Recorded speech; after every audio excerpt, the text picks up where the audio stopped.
Drogerij,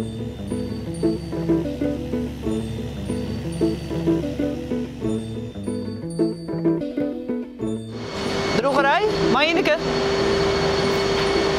Ja. Hij een momentje, ik ren even naar boeten uit lawaai bij. Dus hier komt al, ik denk 8 hectare, een keer 3 ton. Dus dan hebben we 24 ton, dus en morgen komt ik weg.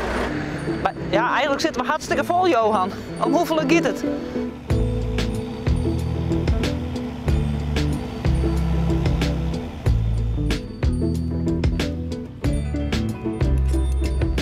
Dit is een gasdrogerij, eigenlijk het wordt uit. Wij droeg je gas en dat gas dat komt hier ongeveer met 20% droge stof, dus 80% vocht komt het hier op de stuit aan. En wij droegen hier het, zeg maar tot een 95% droeg.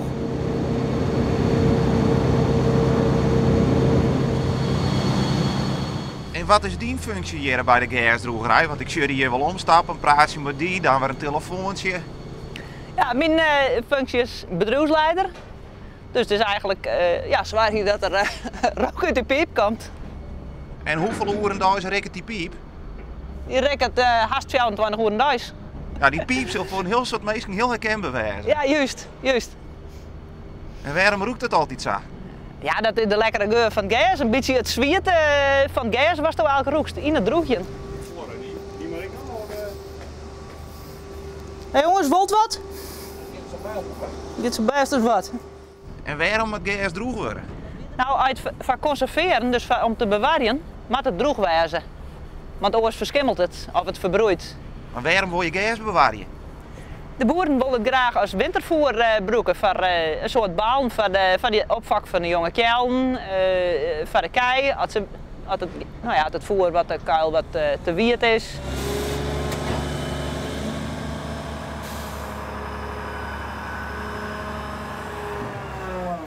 En die boeren die het hun gas hier brengen, krijgen zij dat ook weer waarom van je? Hoe werkt het zo? Ja, die brengen dat al hier, krijgen ze het thuis. En ze krijgen het in de bulk thuis of in zakjes, big bags. En dan kunnen het in grote heerpakken weer waarom krijgen. En is dat dan ook echt haar een eigen gas dat ze waarom krijgen? Gegarandeerd.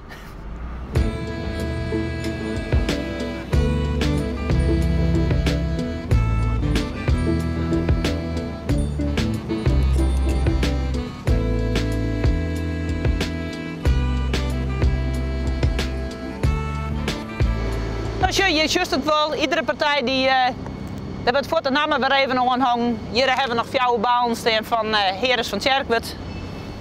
Wat nog wat de boeren dezelfde achternamen hebben? Oh, maar dat weten wij van. Ja, telefoon! Neem maar op. Drogerij, Marineke. Doei.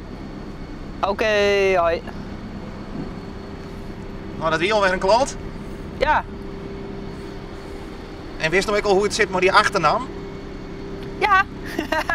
Ik ben wel benieuwd. Dan zetten we daar plaknamen erbij. Zo makkelijk is het. Ja.